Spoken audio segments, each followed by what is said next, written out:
Hello, everybody, and welcome into the Apples and Genos Fantasy Hockey Podcast.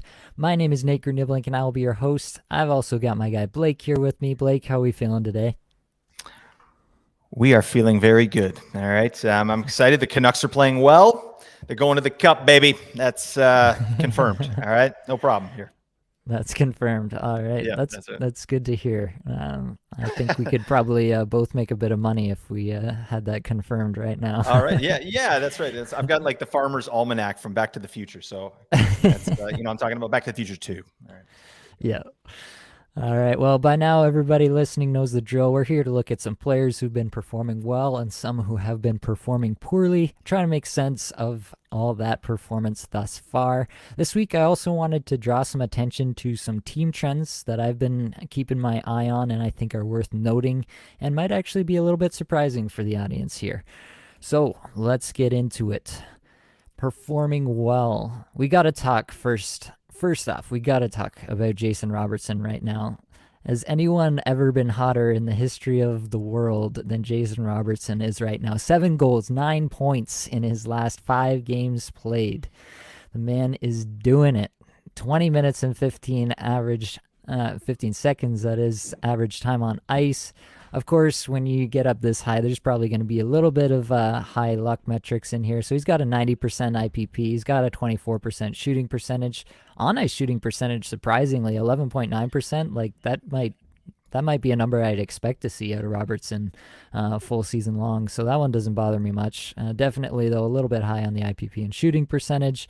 But if you look at this guy's advanced stats, he's just crushing it all over the place. Second in shots per 60 in those 5 games. And first in individual scoring chances 4/60. I talk a lot about this 10 individual scoring chances 4/60 threshold that I like to see players hit. Well, that really kind of piques my interest for fantasy. Well, J-Rob, his last 5 games is at 20.7, literally doubling that threshold. Man is just on an absolute tear. And if that wasn't enough, he's also first in the league in the on-ice stats I like to look at. First in Corsi 4/60 and first in scoring chances 4/60. What is there to say about J-Rob at this point, Blake? What can we say but bow down in awe at what he's doing on the ice? Is he hot right now?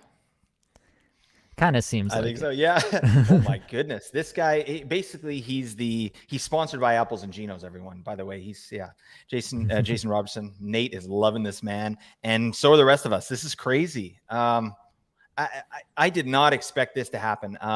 With the holdout, just from my experience, players that don't attend training camp and there's contract situations. They usually come out really slow out of the gate.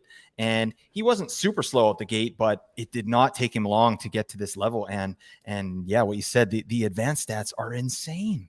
Like, that's crazy. And keep in mind, those are the last 5 games, but it's interesting to me. This player, I think he could go either way. Like, you could say, he's due for a regression because of some of the stats, but also, his ice time still has room to grow. Like, yes, in the last 5 games, he's played 20 minutes, but his average ice time is 17 minutes and 17:30. So what if that goes up? What if it stays at 20 minutes? I mean, what are we looking at here? So I love it. Binksy loves it. All right. I don't even have much to say. I love watching this kid. He seems like a good kid. And Dallas, I did not expect them to be kind of this offensive juggernaut that they've been this season. Obviously, the coaching change has made a major difference there. And this guy's leading the charge. So I'm happy to see it. I don't know. Is this sustainable? What do you think? Like, do you think this guy can continue this? Obviously not first overall, all these stats, but I mean, he's right up there, right? Yeah. Yeah, I honestly do think he can sustain a large portion of it, especially if he's going to see closer to 20 minutes than the 17 and a half that's been his average on the season so far. If he has kind of gotten to that level where he's going to sustain a higher average time on ice, if he's earned that trust with his coach, then definitely. You kind of like to get that elite ceiling, that 100+ point ceiling, you almost have to be in that range, right? You almost have to be up around that 20 minutes a night. Just by sheer volume, how the numbers work out, it's pretty tough to be up there if you're not getting that volume. He is right now. We'll see, obviously, if it continues. It's pretty interesting to look at Robertson's first 3 years in the league. So his first year was the COVID shortened year where he only got into 51 games, but he had 45 points. Really strong rookie showing. Then the next year he comes back, 74 games played, and he puts up 79 points and takes a step in the shots per 60, takes a pretty big step actually in the individual scoring chances for per 60. But I don't know if anybody really could have seen this coming, what he's been able to put up so far. Like, not only has he improved, but the on ice context has improved. It's all just coming together for him right now. As far as rest of season point pace, I definitely put it over 100 at this point. I feel like you have to, just given what he's been able to show us so far. 100 to 110 points. I really don't feel like that's an unreasonable point pace for Robertson rest of season. And yeah, I'm really hoping that he keeps up the time on ice. He keeps up at least a portion of these crazy rate stats that he's been able to put up so far. But yeah, right now I'm just kind of sitting back and enjoying watching him because it's truly awesome to see someone ascend to superstar status in such a short period of time. Yeah, I mean, you can't deny that at this point. I was actually looking up salaries. Like, how about Dallas locking this guy down for 4 years at what was the salary, like 7.75 or something? Something I mean, like that, yeah. This is the signing of the decade. You know what I mean? Like, what? Yeah, I was looking at some of the players that are ahead of him, like Josh Norris, Logan Couture, Skinner, and Ekman Larson is getting paid more than this man. What the hell? Jason Robertson, this is unbelievable. Good for Dallas, and they're looking great this year. I'm interested to see how they go. Absolutely. Yeah, we've got a comment here from Shane. Dallas still have Stankoven. Wyatt Johnson will grow. Maverick Bork, yep, coming too. That team is going to stay good. Dynasty gold there. Absolutely agree with everything there. Do you think that Dallas is building the right way now? They still have some tough contracts. That Seguin contract is going to be a tough one, but when you can lock down a superstar for 4 years like Robertson at 7.75, yeah, that buys you some time too. So if they can get some contributions from kids on the entry level contracts, and they could really make a serious run, especially with Ottinger in goal. It seems like they've got a lot of the pieces you need right now. So definitely think Dallas is on the trend upwards. Yeah, I love it, and I think it's pronounced Stank Oven. I really hope that's There's a true. pause I'm in there. pretty sure that I've heard it pronounced the other way. But I really my last name's Creamer, so who cares? All right, let's keep it rolling. Let's talk about a couple of guys from St. Louis. We'll start with Pavel Buchnevich. Also 9 points in his last 5 games, 4 goals, 18:05 average time on ice, 82% IPP, 33% shooting percentage, and 19.3% on ice shooting percentage. So definitely some unsustainability in those metrics.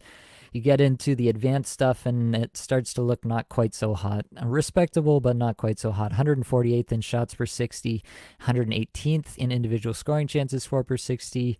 Go over to the on-ice side, 157th in Corsi for, 41st in scoring chances for per 60. So a little bit of an uptick there.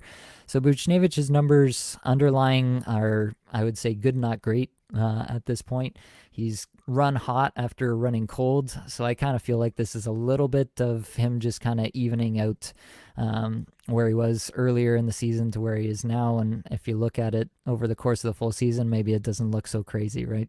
Do you have a big pronouncement on Buchnevich moving forward? What do you view him as? Yeah, it's hard with these St. Louis forwards, just the team in general. I don't have a lot of confidence for whatever reason, and these numbers sort of back it up, right? It's a little bit different for the next player we're talking about, but Buchnevich to me, it just screams like he's overachieving, right? He's come back off injury, he's given the team a little bit of a spark, right? And it coincided with them going on a little bit of a streak, right? So things are going well for that team right now, but prior to that, they lost 7 games in a row, right? And they looked like garbage. So yep. I don't know. I remember Buchnevich when he was with New York Rangers, and that's kind of how I identify him. It's like kind of the sidekick to like better players. You know what I mean? Mm-hmm. Like he was there with Zibanejad on that line, and I had both of them on my team. It was killer. That game where Zibanejad got like 6 points or 7 points. It was just obscene. But I mean, I'm not really here for it. I'm glad he's doing well, and but the players on St. Louis, I don't know. There's something about it. It's just not matching up. And then when I look at the advanced stats, like you're saying, it kind of tells the story, right? I think this is gonna this is going to kind of even out. I think we're looking at a 70-point player, 65, 70-point player, maybe with Buchnevich there. Yep. Yeah, I don't disagree much. I might even go a little lower rest of the season. Ooh. Might go like 60, 65 instead of 65, 70, but I'm in the same ballpark as you for sure. I think this is kind of who Buchnevich is. He gets hot. He'll have stretches like this. He's definitely Streaky. good enough to have stretches like this. But yeah, if you can sell Buchnevich just based off this and sell that he's, kind of arriving back at some higher level of play, then I would definitely be interested in doing that. If not, then I think Buchnevich is a plenty rosterable player rest of season. But I do think you'll probably have to deal with some ups and downs because I don't think he's not like a point per game guy that you're just going to set and forget all year rest of the season and never even think about looking at his stats. So we got another comment here that I want to get to. This is from JR. Thoughts on Nick Suzuki and his great pace right now. And yeah, so his points on the season, 24 points in 21 games, above a point per game. It's pretty good stuff from Nick Suzuki. His average time on ice, 20 minutes, 40 seconds. Pretty in line, actually, with where he was last year, 20 minutes, 30 seconds. His shots for 60 is slightly down, but definitely in the same ballpark as last year. IPP is in the same ballpark as last year. Actually very consistent across those two metrics for Suzuki. The shooting percentage is really what's driving a lot of this for Suzuki right now. He's up at 26%. His previous career high was 13.6%, so almost double. And so really that's what you're looking at, I think, with Suzuki. And as a result of him having such a high individual shooting percentage, his on-ice shooting percentage is also very high at 15%, where he's been more like a 10.5% on-ice player previously. I don't see a lot, in the on-ice numbers that suggest that even though, we talk about Cole Caulfield being there and that being a great marriage between the two, in his on-ice numbers, there's not really a suggestion that that marriage is really raising the on-ice floor for Suzuki. It looks pretty similar to what he had last year overall. So I don't really see that as a huge argument moving forward. Sure, Caulfield may be able to, carry that line when Suzuki's cold, and Suzuki will be able to get in a few lucky points maybe in that way. But overall, I think that Suzuki is definitely looking at some regression moving forward here, just particularly in the goals section of things. I don't know if you got big thoughts on Nick Suzuki, but that's where I'm at. If I could sell high on Suzuki right now, that's what I'd be doing. He's like a young Pavel Buchnevich right there. But yeah, I like Suzuki, but I agree with everything he said. My favorite thing about Suzuki is his deployment. It's insane. Mm-hmm. 21 minutes. I mean, rate stats are not like, yeah, that shooting percentage will go down. There's no question about that. So the goals will drop off. I mean, but he's still going to be out there 20, 21 minutes a night. So if you're in a category league, I mean, actually he's not giving you too much per F besides not even very many shots actually. So, it's going to regress a little bit, but when you're out there for 21 minutes playing with guys like Cole Caulfield, you're going to get some points. So it depends on what you need for your team. Yeah. Yeah, I think realistically, it's just about expectations moving forward. He's a playing fine player, similar to Buchnevich in a lot of ways, actually, in terms of how I view him rest of season. 65 points. Maybe he's got a little more upside than Buchnevich, you could say. Maybe up to 70 points. I could see him getting there pretty. At this point on the season, he's probably almost definitely going to get there just because of how hot the start was. But in terms of a point pace rest of season, 65, 70 points would be a little bit more in line with what I'm expecting, not this like 85, 90 point pace that he's been on so far. We alluded to it earlier, but the third player we want to talk about in the performing well section is also from St. Louis, Jordan Kyrou. Also 9 points in his last 5 games played. 3 of those are goals. 17 minutes, 10 seconds average time on ice. He does also sport that 90% IPP, 14% shooting percentage, not outlandish. 17.5% on ice shooting percentage is quite high. The individual stats look very good for Kyrou. So he's 12th in shots per 60 and 6th in individual scoring chances for per 60 over these last 5 games. The team context not quite so good. 131st in on-ice Corsi 4 per 60, 45th in scoring chances 4 per 60. So in terms of rate stats, Kyrou's definitely performing extremely well, and I'm pretty bullish on Kyrou just as a player overall. He doesn't do a lot peripherally, so he's definitely more of a points league kind of player. He's not going to hit basically at all, actually. He's almost a net negative in that category. So do take that into consideration. I was kind of hoping that we'd see another step from Kyrou in terms of time on ice. So it's a little bit sad to me, I guess you would say, just given where I roster him, that he's not, sustaining an 18 plus average time on ice. That's what I was really hoping to see from Kyrou this season.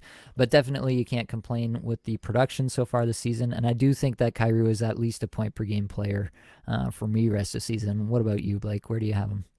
Yeah, no, I would agree with that. I mean, I absolutely agree with that time on ice. I mean, that's my favorite stat. It's the simple man stat, and that's what I am. I'm a simple man. So yeah, I want to see him playing more. His last 4 games, even 5 games, 15 minutes, 18 minutes, 18 minutes, 16 minutes, 16 minutes, and he's performing well. I mean, the guy's he's crushing right now. But like you said too, those team stats that you're talking about, like it feels like every player on St. Louis is like that. I mean, they great offense, no defense, right? They can't stop the shots. They can't stop the chances against, right? They're this weird run and gun team, and they're not giving you peripherals mostly. So, I stayed away from a lot of the St. Louis guys. Well, that's a lie. I picked up Robert Thomas, but he's basically like Kyrou. That's, he's a very similar player, right? He's a points league player. He's not going to hit anybody. So yeah, I heard some stuff too early on with Kyrou that he was kind of grading on people's nerves and on the team and stuff. So I always kind of just perk up to things like that, because it's going to affect deployment. It's going to affect, how the coach decides to put him out and what positions to put him out. And I don't know, look at his ice time. Like you want to see these guys up around 19 minutes, 20 minutes, and he's just not getting it. Right. And the interesting thing though, too, is like, who's getting that on the Blues? Like, is Ryan O'Reilly getting that? I haven't even looked, but it doesn't seem. Tarasenko, another guy, like, give the man some minutes, get him the hell out there, and he'll do what he does, like 40 goals. Boom. No, we're going to play him 16 minutes a night. It's like, hey, why are you doing this? Yeah. Yeah, I think that's kind of always been the case a little bit with St. Louis, that they just don't play anyone at that level. Like Buchnevich, yeah, I'll just run through the top ice time getters. Robert Thomas, 1923, Buchnevich, 1838, O'Reilly, 18 minutes, and then Kyrou's right there, 1755, Tarasenko, 1753. So they run a lot of guys in that 18 to 19 minute range. I think probably some of that is penalty kill for a couple of these guys too. So you got to take that away. But Robert Thomas, the highest one, gets a minute and 11 of penalty kill time per game. So you can kind of subtract that, and he's back right in that 18-minute range. So a lot of these guys, they play in that 18-minute range for St. Louis. Just kind of, I guess they don't view their players as one being so significantly better than the other that they deserve those kind of minutes. And I think at this point we kind of just have to accept that that's how they're going to be deployed, unless there is something like a coaching change coming to St. Louis. They've been able to win even despite their truly terrible advanced stats. I don't see that continuing for a long time, but as long as it does, they aren't going to make a coaching change. So for the time being, I think we're stuck with it. These coaches do not care about fantasy hockey. I mean, what are we doing here? They really don't. That's just hurtful. All right, let's move on. All right, number 4, Jeff Skinner. This is basically just going to be a victory lap for me here, but he's got 4 goals and 7 points in his last 5 games, 17 minutes, 20 seconds average time on ice, 70% IPP, 22% shooting percentage, 14.1% on ice shooting percentage, on the high side, but not extreme. On ice stats, individual stats, they all look good. 32nd in shots per 60, 73rd in individual scoring chances for per 60, 22nd in on-ice Corsi 4 per 60, 36th in on-ice scoring chances 4 per 60. Yeah, I've been on Skinner for a while. I've probably everyone's really sick of me saying 30 to 35 goals, 60 to 65 points. I actually think that ceiling might be higher now with the emergence of Tage Thompson here, and the way Buffalo is playing as a team, Rasmus Dahlin elevating his game. I actually kind of think Skinner might even have a higher ceiling than I originally thought. So I'm all about Skinner. Talk me down off the cliff, though, because I'm just riding high with my guy, Jeff Skinner here. Hell no, I'm with you, man. I've been singing this man's praises for a week. I drafted him. I feel good about that. I drafted him in 2 leagues, way late. People are sleeping on this guy. I mean, I didn't expect this. I expect, 60 points, maybe 25, 30 goals. That's what I was looking for to draft him at that point. So, like you said, though, Tage Thompson, Rasmus Dahlin, they're getting some, just some, maybe Alex Tuck, the guy's playing awesome. I mean, I think it's kind of a team thing, but Tage Thompson to me is really the one. Like, I'm sure you've noticed his stats. Like, some of his offensive rate stats are elite. He's up there with guys like Pasternak and Matthews and Kaliev. Right, and Jason Robertson. And Jason Robertson, right? So, I'm a big Tage Thompson fan, and so I think, Skinner's. He's always been a very talented player. I mean, but I didn't expect this. And obviously this is bolstered by a massive 5-point game, right? What we're talking about, but he looked good in that game and it didn't seem out of place. It wasn't like, he's just fluking out. Like, these are beautiful plays. He's sniping, he's making sick passes. So yeah, I expected 60 points. I'm thinking more like 75 now. I think that's reasonable. I mean, depending on what happens with Buffalo, but I think 70 to 80 is very reasonable for this player. Yep. Yeah, I definitely think that the ceiling has improved. You see the emergence. When you get a guy like Tage Thompson taking his play to that level, you can make your own proclamations about how sustainable you think that is in terms of the rate stats for the rest of the season. If you think he can, basically just sustain elite levels of play all season long. For me, he's done it for 20 games this season, and it's pretty hard for me to keep finding reasons to knock him on it. It's a good chunk of time. It's a good chunk of time, and it's an ascending player, right? Like, you look at you're not looking at a guy who's like played at one level for 5 straight years and is suddenly out of nowhere just achieving some new level. It's an ascending player in the league, and you watch the guy play, and he's just physically dominant the way Matthews is. I didn't realize how big he is. He's massive. He's a monster. I didn't know that actually. Yeah. So when you have a guy like that, that just instantly raises the floor for everyone around you and the ceiling. I think that's really where Skinner fits in. I don't think Skinner is like an elite level talent on his own right, but he's definitely a top line player in the league, a top line scorer anyway in the league. I've heard lots of people talk about his defensive woes, but that doesn't matter for us in fantasy. We're just looking for those sweet, sweet points. And I think Skinner's got lots more in the tank. And he can do a triple axel as well. So there you go. There you go. Beautiful Let's skater. keep rolling. Filip Hronek is the last guy we're going to talk about in this performing well section, but we really have to touch on it. The guy's got 5 goals and 8 points in his last 5 games played from the blue line, 21 minutes and 54 seconds average time on ice, rocking a 67% IPP, a 42% shooting percentage, and a 19% on ice shooting percentage. Tad unsustainable in the luck metrics there, as you might expect, but does have some decent metrics to go along with this as well. 28th among defensemen in shots per 60 over those last 5 games, 10th in individual Corsi 4 per 60, 33rd in on ice Corsi 4 per 60, and 61st in on ice scoring chances 4 per 60. So not like he's ascended to elite level defenseman status, but definitely these are good numbers, I would say. He's throwing lots of pucks at the net, and lately they've been going in. On the season, he's got 18 points in 20 games.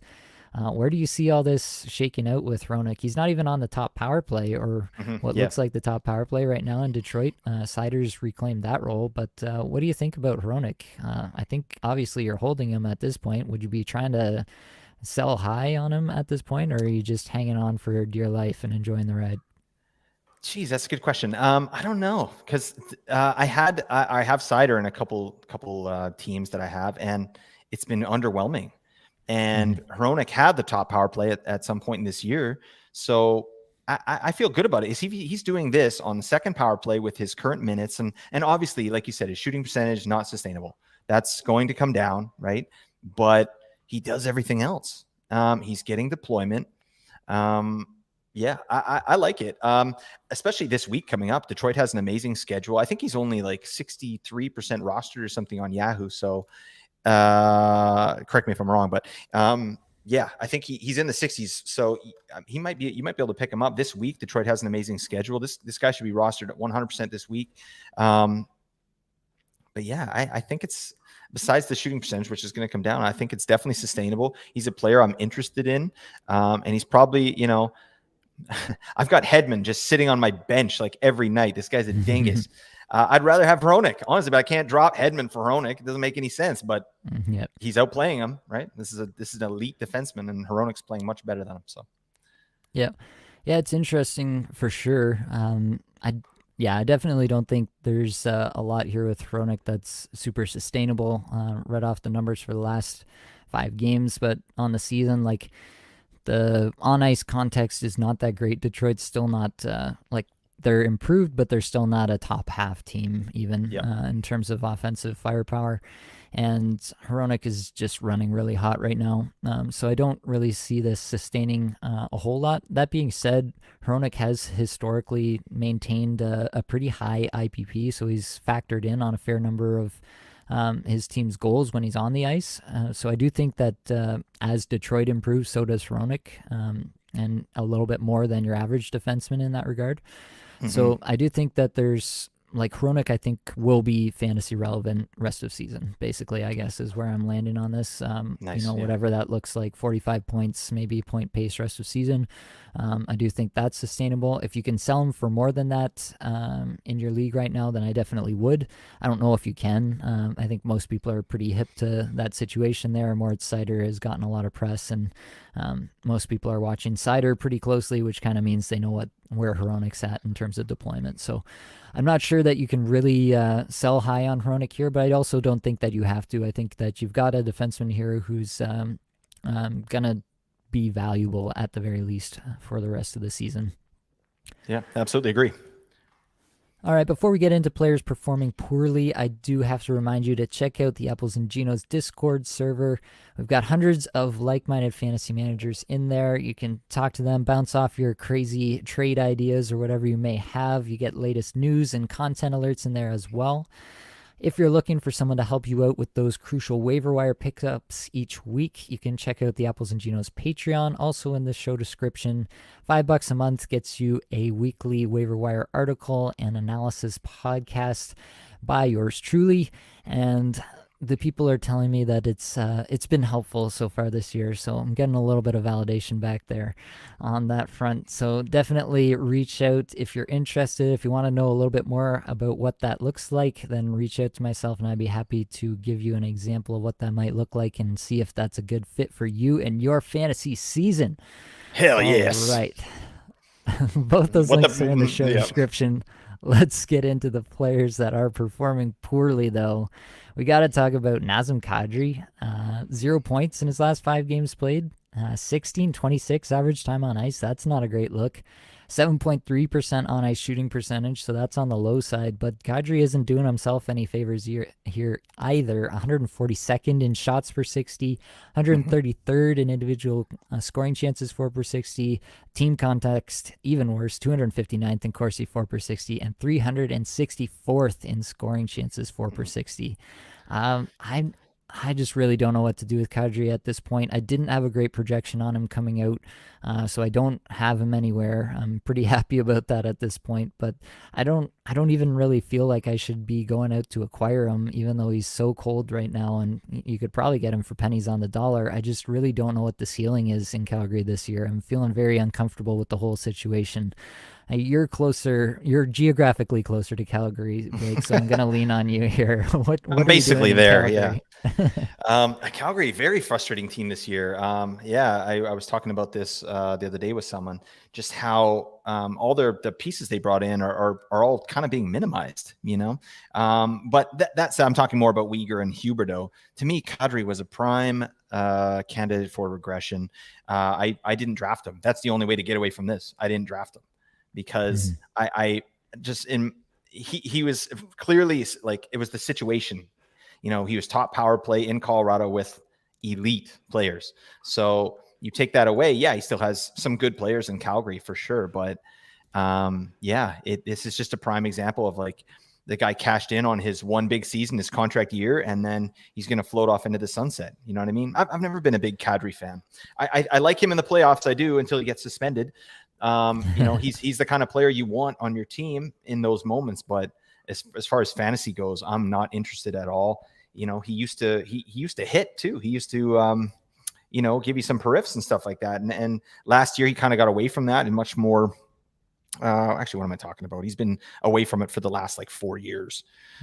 So yeah, I mean, I stayed away from Kadri. I've seen in a couple leagues that I'm in, he's been dropped. Guys are dropping Nazem Kadri. So, I mean, that's sort of where we're at. Is it a buy low? Maybe, but you have to manage your expectations. Like, what are you hoping to get back? Right. You're not going to get back Nazem Kadri from last year. You're going to get, this 55-point player this year. That's probably where he's at. He's a second line player playing on the power play. Not really. I mean, he's hitting a little bit more this year, but still, I'm not impressed. All right. Yeah, I just looked it up at a 64-point pace projected for Kadri at the beginning of the year. Even that's looking a little optimistic. Yeah, I'm probably more in line with you, 55 maybe at this point, just given how bad Calgary looks. That's not to say they couldn't turn it around. They did obviously have a ton of turnover on that team, and like high-end turnover too. It's not like they changed out their bottom six. Like they changed out pretty much everybody in their top six, and obviously Mackenzie Weegar, a big piece there as well. But yeah, I'm not bullish on Kadri. I'm really gonna have to see it before I believe it with him at this point, and not necessarily in terms of like scoring goals and getting assists, but in terms of the advanced stats. I really need him to come back up to, he did it in Toronto, he did it in Colorado. So was that just because those were good teams? I tend to think that he's a decent player underneath it all, better at least than what we're seeing right now. But yeah, I think doesn't have a terrifically high ceiling even at this point. Like maybe that 64-point pace is more towards the ceiling at this point. So yeah, I'm just really not interested unless I really start to see those advanced stats start to bounce back, and then maybe I'll go looking if there's still a deal to be had on Kadri at that point. Yeah, no, absolutely agree. All right, number 2, Tyson Barrie, also 0 points in his last 5 games played. He's got 18 minutes, 57 seconds average time on ice through those games, just a 4.8% on ice shooting percentage. So that's obviously quite low and should regress, should get close to double that, honestly. 33rd among defensemen in shots per 60 and 36th in individual Corsi for per 60 over those last 5 games. 36th in on ice Corsi for per 60, 63rd in scoring chances for per 60. Bouchard had a couple goals there. In the last game for Edmonton. So Bouchard that's always the thing in Edmonton. It's the Willie Won't-y with Bouchard waiting in the wings to ostensibly take over that top power play from Barrie, which is where he derives pretty much all of his fantasy value. If you have Barrie right now anywhere, what are we doing with Barrie? You hold. All right, what are you doing? I've seen Tyson Barrie dropped in so many spots. It's like you drafted this guy in like the late 100, like 180, like, this is you hold Tyson Barrie. Like you're saying, the advanced stats, they don't look terrible, right? And I was digging into this guy a little deeper. I mean, what was really rough is his ice time over the last, I think he had, what is that, 1, 2, 3, yeah, like 7 games straight of under 20 minutes of ice. So that's the bad news. The good news is he played 23 minutes last game, right? And he still, even on even strength, he still has access to these players. I think what you drafted Tyson Barrie for, you're going to get that, but you kind of have to hold. Like Evan Bouchard gets 2 goals and everybody panics, right? I'm not there for it. I'm holding Tyson Barrie wherever I can. If someone drops him, I might look at my team and see if he's better than my worst defenseman. He's especially in points leagues, right?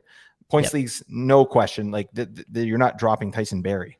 But Cats leagues, maybe you can find other guys out there that are getting you more what you need. But I think it might be one day it's Bouchard, one day it's Barrie. He's going to get his time on the power play with Connor McDavid and those guys. So hold on to him. I don't get the drop on this one. Yeah, I think I'm exactly in line with that. I'm holding Barrie if I have him anywhere. the cost to acquire with Barry was not high, so it's not like you had a super high investment in him. He's probably like your fourth defenseman. So you keep him there because one of these games he's going to go off for 3 power play points, and you're going to be cursing yourself that you let him go. In the meantime, yeah, it sucks, but as long as he's on the top power play in Edmonton, that's the best power play in the league. Like you just can't. Like as long as he's there, he has to be rostered. Yes, it's gonna hurt in some games because he's gonna have stretches like this where he goes completely quiet.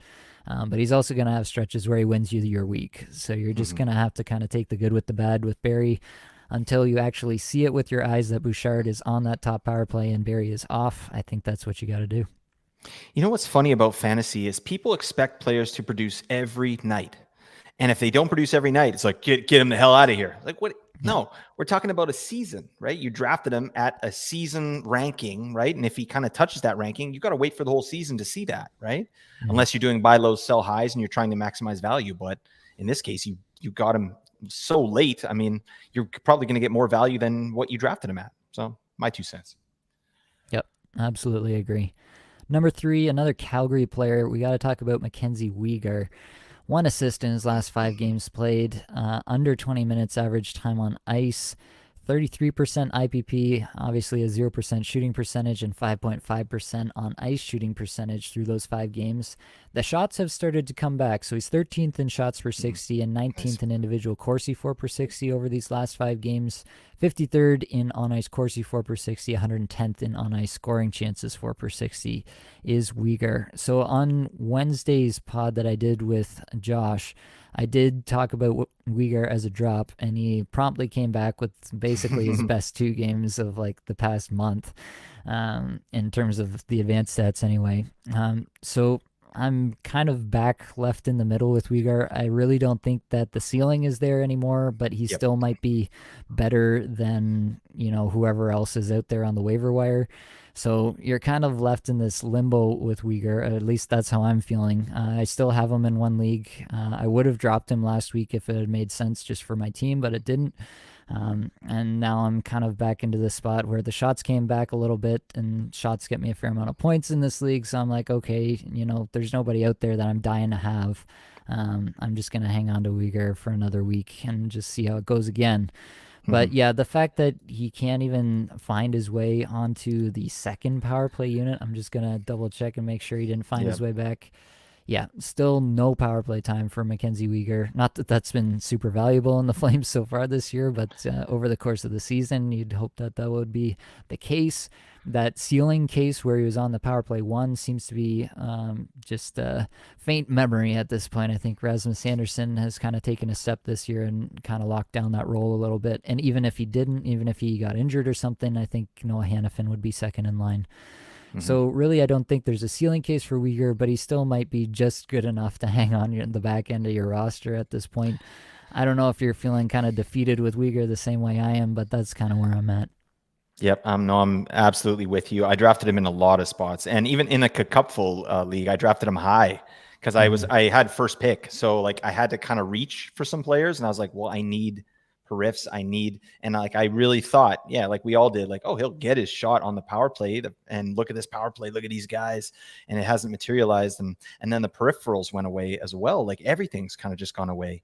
So but I haven't dropped him because I spent a lot of draft capital picking him up. He was a player that I really thought was gonna thrive there, and it just hasn't happened. But I do like to see those rate stats and some of those stats coming back, even if he's not producing, like, that just shows me that it'll come, right? And like we said earlier about Calgary, when you throw in all the high end turnover that they've had, it's going to take a while, right? And then you got, Daryl Sutter as your coach, this old school dinosaur. I mean, I don't know, like what is that kind of, how does that affect these kind of players, right? Sure. I seen even Huberdeau recently, like, or with that comment that Sutter made about him going to the bathroom or whatever. That was a while ago, but I think there's a little bit of like tension there, so things aren't going great in Calgary. I'm not dropping Weegar, but come on, buddy. Mackie Weegs, give me something, baby. Give me a Gino. Can you give me 1 Gino?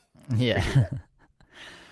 All right, let's keep it rolling. We got to talk about Capo Caco here. 1 goal in his last 5 games played, just 14 minutes, 55 seconds. Average time on ice, 33% IPP, 8% shooting percentage, 9.1% on ice shooting percentage. The reason I wanted to talk about Kako here is because his individual stats actually look not too bad lately. 81st in shots per 60, that's 9.7 shots per 60, so just below that 10 shots per 60 rate that I like to see. 70th in individual scoring chances, 4 per 60, that's 10.5, which is actually above that rate that I like to see. The on-ice context, truly terrible. 317th in Corsi, 4 per 60, 335th in scoring chances, 4 per 60. He's been back down on the third line. The Rangers have been going back to, I think they call it like the kid line with the Keedle and Lafreniere. And that line has not been kind to Kako. But the upside with Kako has always been that he gets on one of those top lines and really clicks. Hasn't happened. It's been a while, and we've been expecting it. High pedigree player, second overall in his draft year. It hasn't really happened, but he has shown glimpses. He's gone through stretches like this before where the advanced stats creeped up. And I've kind of perked my ears up a little bit and thought, maybe this is finally the time where Kako takes that next step. I really think that for long-term success, you're probably talking about an injury to somebody in the top power play that he gets a chance on in terms of him being a long-term hold. But I am interested, just given the advanced stats, given the draft pedigree with Kako, in a week like this where the Rangers have 4 games and 3 off nights upcoming. If you're in a deeper league, Kako's only 5% rostered. Despite the fact that he hasn't really done anything, he's got the 1 goal in his last 5 games. I am still interested in Kako taking one more shot just to see if he is able to put something together to move up in the lineup to impress the coach and do all the good things that we want for fantasy. I don't know. Am I holding out too much hope for Kako, or is there still something to be said for this guy?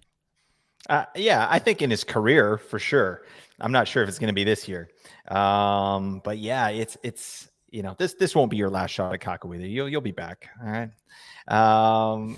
Good week for him too. So like you mentioned there, yeah, I haven't been impressed with him just from the eye test when I watch. I was happy that kid line was doing well in the playoffs last year. That was nice to see, and I thought that would sort of transition over into this season, but. Lafreniere had a little bit of a good stretch there, but Kako, I mean, him and Lafreniere, they're just not really putting it together regular season wise. So I don't know. I feel like I've been burned too many times by this guy. Like I remember when he came into the league, his first season, I picked him up on a team. I drafted him. I was like, oh, this he's ready to go. He's big. He's they're gonna give him some opportunity and it was just so stinky, and nothing's changed, unfortunately. And I don't know what it is. I think there's something too with the Rangers organization, the way they develop prospects. How do you have a guy like Lafreniere and then Kako and do nothing with them and don't put them in positions to succeed?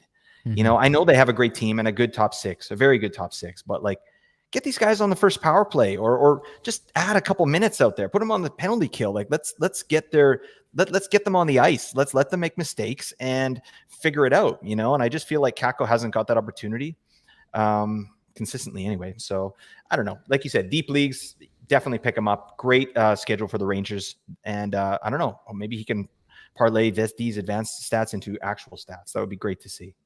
Yeah. Well, the Rangers really got to find room for Jimmy Vesey in their top 6. So yeah, Hobie Baker, did he win that? Yeah, yeah. I remember that. Yeah, we're gonna get Jimmy Vesey. Oh my goodness, this is gonna be amazing. The Jimmy Vesey sweepstakes. Nice. Yep. Yeah, I think that sums it up on Kako. It's really just it seems like prospect mismanagement at this point with the Rangers because they've had a couple people. We've got David in the chat saying he hates seeing Trocheck with Vesey and Goudreau. Yeah, they loaded up the top line, Zibanejad, Kreider, Panarin to try to get stuff going, but that left Trocheck with Vesey and Goudreau, which is, if that's what your top 6 is looking like, that's a little sketchy now. Yeah, they're just disrespecting my man Vinny Tro. I don't like that. All right, this man's a legend. You're putting him with Vesey? Come on. All right, let's get into the last player. Chandler Stevenson, 1 assist his last 5 games played, 20 minutes average time on ice, 20% IPP, 0% shooting percentage, 7.5% on ice shooting percentage. Stevenson has never been a guy who pops in the individual stats. 362nd in these last 5 games in shots per 60, 261st in individual scoring chances, 4 per 60. But honestly, the on ice context, not all that much better. 194th in Corsi, 4 per 60, 166th in scoring chances, 4 per 60. I think there's a perception of Vegas being a really, really good elite team just based on their record, and I'm not sure that that perception is really as close to real life as most think it is. So, yeah, I'm a little bit leery of Stevenson here. I do think he's plenty rosterable in most leagues, but I'm curious your thoughts on Stevenson. Do you have him anywhere? No, I've streamed him in here and there, like when Vegas has a good schedule. He's a great streamer. I think that's his level. He's sort of performing to the way that I thought he was going to perform this year. I mean, if you look even just his pace, 68 points this year, 66 points last year, that's his pace, right? There's nothing blowing the doors down. Like he doesn't shoot very much, doesn't hit, doesn't block, but he's playing with Jack Eichel.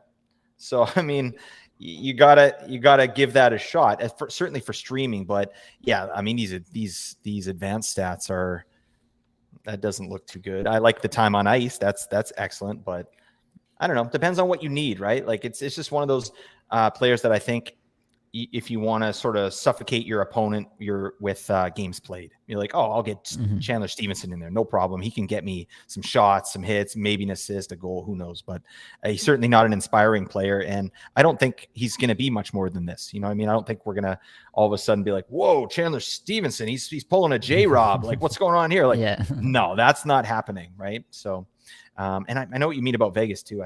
I really think they have amazing defense in Vegas, and Logan Thompson is playing great this season. So that's a nice story. I think that's really kind of pulling them up to the level, or the perception that you're talking about, where people think they're this great team. They're still an expansion team to me.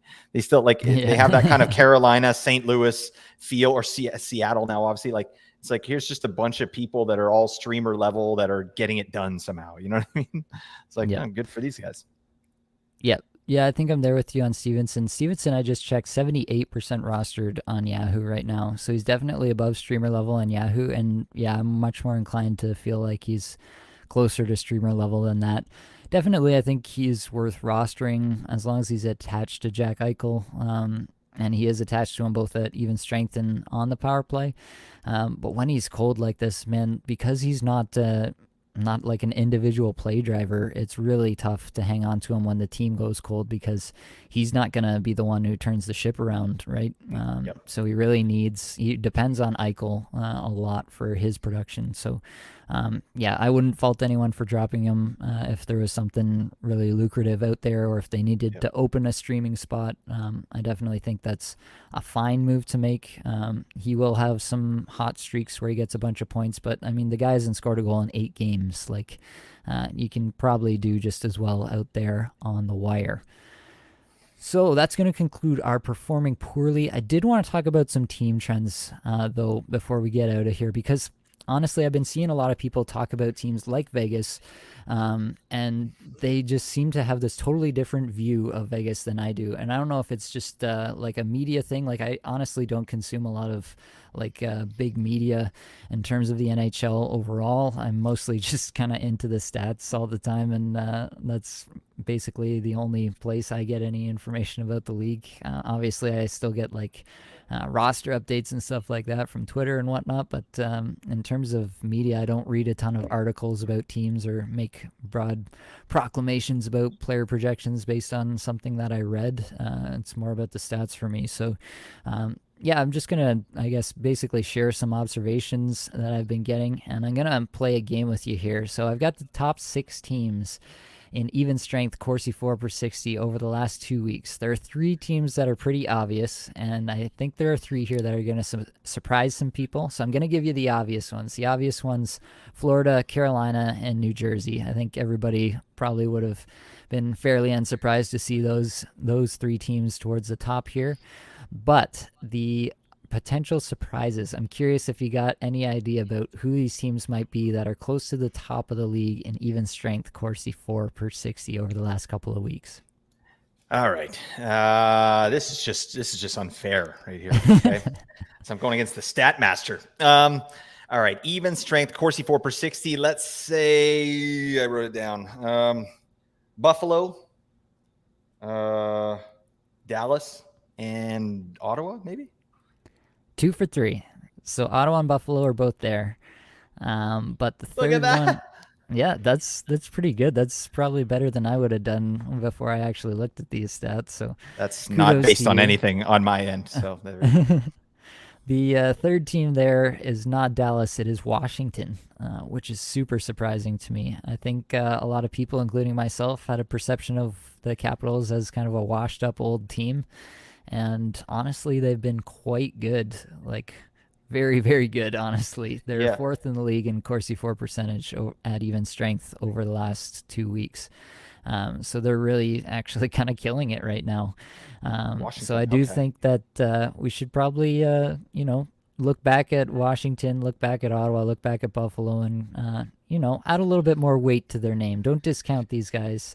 I've heard people, they talk about like streaming in a goalie against Buffalo, and I'm like, I don't think you want to do that, man. Like, Yeah. Buffalo's a much better team than you think they are, and they generate a ton of chances. And it just takes that one game where Buffalo goes off like they did this past week for 7 goals in a game, and they come back the next night and ring up 6 goals. Like, those games are going to be there with Buffalo just by sheer volume. All they need is a few bounces to go their way, and they're looking at a 6-goal night. So, Yeah. um, Actually, that's so interesting. I like that correlation that you're making there. Just for the listeners, like look at those stats. Like the even strength Corsi 4 per 60. You want to stream somebody in, like just predicting what the game score might be, right? That's an interesting way to do that. I don't know if I've done that before, so I like that.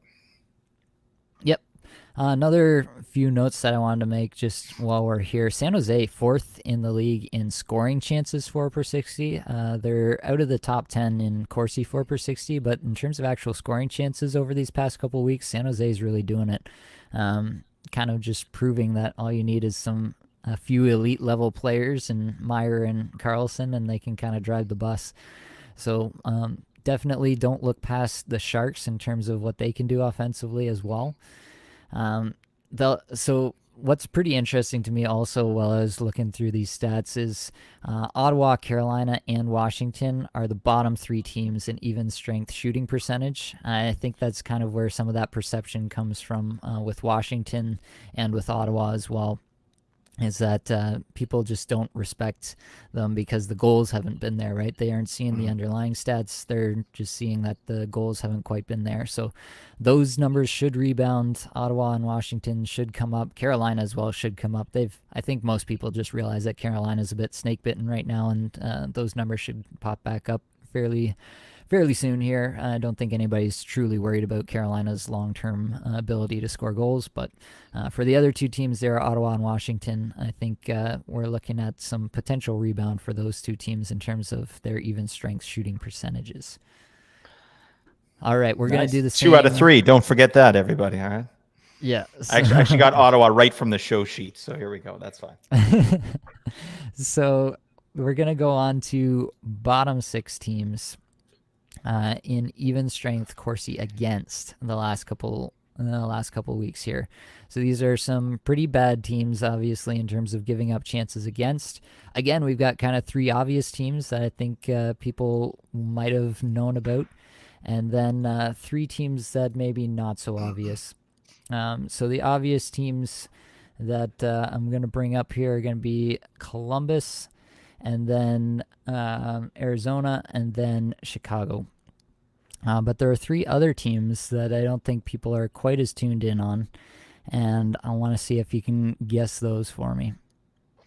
Well, I just have a feeling if you're having me guess this particular stat, one of the teams has to be the Vancouver Canucks. Got to be.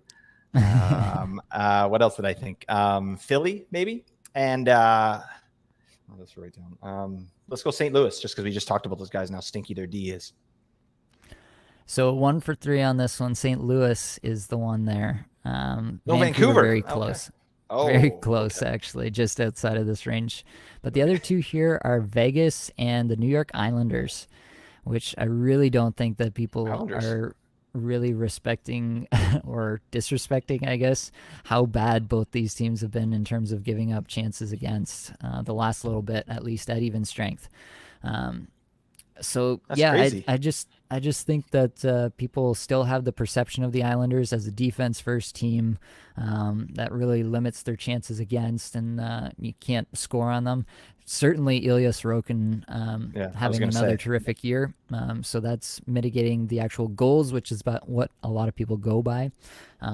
But like all goalies, Sorokin will have his upswings and his downswings. But the Islanders are kind of hanging him out to dry a fair bit, to be honest with you.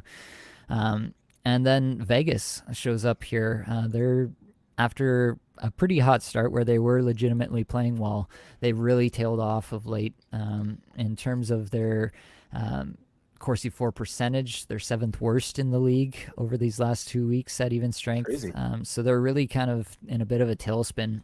And I just don't think that people have that perception of them right now. Like they still think Vegas is a total wagon and they're just running people over. And that's really not the case, at least not at even strength. So I'm not scared of streaming goalies against Vegas right now. And I've done that already. So I think that people are yeah, just sleeping a little bit on these teams and what their recent performance is suggesting that you can and can't do against them, I guess, for fantasy purposes. That's awesome. Yeah, I would not have picked those teams. That's for sure. Yeah, one other note that I did want to throw in here while we're talking about it is the New York Rangers, 27th in the league in scoring chances against per 60. They've really been giving up some pretty solid chances against. So they're down at the bottom of this list as well. It's really yeah, it's being masked by the fact that they still have a decent offense, definitely. But yeah, they're not looking too hot either. They're down towards the bottom end of this. Middle of the road in terms of the Corsi against, but down towards the bottom in terms of scoring chances against. So something about their system isn't working where it's breaking down a bit too much. And yeah, that's what's happening to them at even strength. So yeah, well, honestly, not scared to go up against them, even with Shesterkin in net. You've seen it the last few weeks Yeah. that they've gotten to him a little bit too. He hasn't been his usual elite goaltending self. All right, let's keep rolling. Let's get into power plays. The number one power play in the league on the season is Dallas by pretty much every advanced metric that you can look up. I think it's pretty obvious what's going on here. We've talked about it already with Robertson, but he's got just terrific chemistry as well, right? We got Jamie Benn, who's on a heater to end all heaters, almost Unbelievable. inexplicably. That guy. Yeah. Weird. And yeah, Robertson continuing his chemistry with Rope Hintz and Joe Pavelski. And then Miro Heiskanen really elevating that unit, in my opinion, as well, taking over from John Klingberg. So yeah, number one power play in the league is Dallas. Don't see that going away anytime soon. I think they know what they have, and as long as those five guys are together, it's really going to continue to click at the level of like these Edmontons, these Colorados, these Torontos, these teams that we expect to be towards the top of the league. I think you can put Dallas in that conversation pretty comfortably. In terms of the rest of the league who's generating advanced stats at a really good clip on the power play, you got your usual suspects. To be honest, it's Carolina, it's Florida, it's the Rangers, it's Boston, it's Colorado. A lot of the same units. Interestingly, Toronto not up there on the power play. They've been scoring goals. Like their shooting percentage has been pretty high, and obviously when you have talent like they do, that can be the case where you just kind of outscore your kind of outkick your coverage in terms of the actual amount of chances you're generating versus the amount of goals you're scoring. But that's probably not a sustainable thing long term. So it'll be interesting to see whether the Leafs can turn that around or if that'll be a bigger problem moving forward. Also, San Jose gets up here. They're fourth in the league in scoring chances, 4 per 60 on the power play. So again, you have a few elite players, Meyer and Carlson, and then a few really solid players in Hurdle and Couture behind them. And I think that you have all the makings for a solid power play as long as the system is good. And that's what we're seeing in San Jose right now. I like it. All right. And Seattle and Arizona. 4th and 5th in power play shooting percentage on the season. It's been talked about a bit with Arizona, but I don't think people are cluing into the fact that Seattle's gotten a bit lucky. And then on the flip side, you've got Anaheim and Carolina 32nd and 31st, respectively, in power play shooting percentage. So Carolina definitely getting just terrifically unlucky on the power play, and that'll turn around. Anaheim, the advanced stats are not good. They're just bad all around. The shooting percentage might come up a little bit, but even if it does, it's not going to be enough to really save them. They're just bad all the way around. But yeah, I think Seattle and Arizona, being so high in power play shooting percentage, we should expect that to come back to earth a little bit, and that should happen pretty soon, in my opinion. I don't think we can expect that to sustain.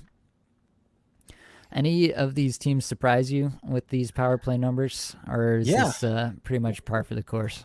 No, not at all. This section for me, I can honestly say I don't delve deeply into team trends and statistics. So that's something I get a lot of the stuff that you're bringing to the table. But yeah, right off the bat, Carolina, some of the most chances and the worst, shooting percentage, like that screams value, right? Your Carolina players, like if you're questioning like, hey, I don't know, should I drop this guy? Like, well, look at this, like that is not going to stay there. Carolina, especially, that's not going to stay there. It's, I'm not saying it's going to be elite, but look at the chances they're generating, and then they're just not converting. So just the law of averages, that is going to come up. So you got players on Carolina's power play. Pick up your Stefan Noesen right there, buddy. Yeah, that guy, that legend right there. But I like that a lot. That gives me some confidence to any Carolina players that I may have, where I'm like, what the hell is this, right? But that's excellent stuff right there. All right. Well, that's all we've got for this episode. Hopefully it brought you some value, helped you get a little bit better at fantasy hockey today. All the advanced stats you heard today came from Natural Stat Trick. It's a free resource. You should go check it out. Delve into these team trends. Get that edge on your competition that you're looking for.